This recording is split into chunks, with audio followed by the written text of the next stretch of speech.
The British Prime Minister has gone on the road after his thumping election victory, visiting former Labor heartland in the north of England.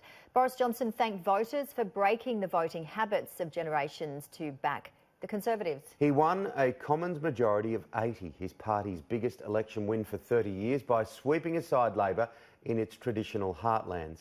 Speaking in Tony Blair's old seat of Sedgefield, Mr Johnson promised voters they can trust him, including many who might have voted Conservative for the first time. I want to thank all of you for the trust that you have placed in us, in the Conservative Party and in me. And I know how difficult it was, and it can be, to make that kind of decision. And I can imagine people's pencils hovering over the ballot paper and wavering before coming down for us and the Conservatives. And I know that people may have been breaking the voting habits of generations to vote for us. And I want the people of the North East to know that we in the Conservative Party and I will repay your trust. I think there's no doubt that Boris Johnson and his Conservative team are feeling pretty pleased with themselves after this general election result.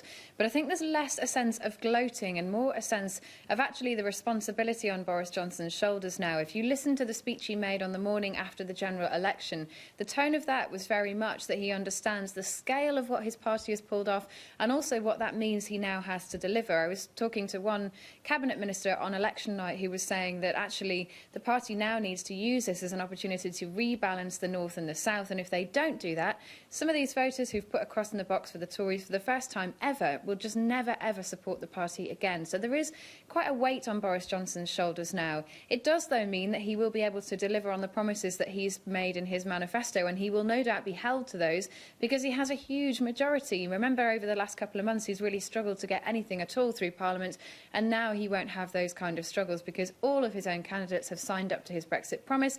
They've promised to deliver exactly what he says that he will to get Brexit done. So now is the time that many people in Parliament and journalists too will be holding his feet to the fire to see whether he can live up to everything that he's promised, and particularly to those northern voters who may have voted Conservative for the very first time.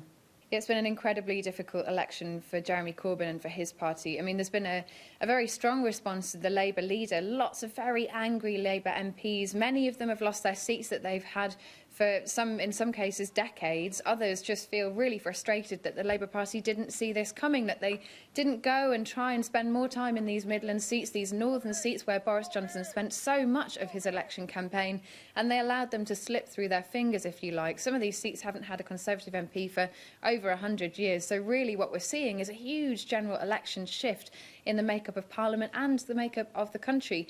It leaves questions about what Jeremy Corbyn does next, and there's been anger about the fact that he hasn't immediately resigned.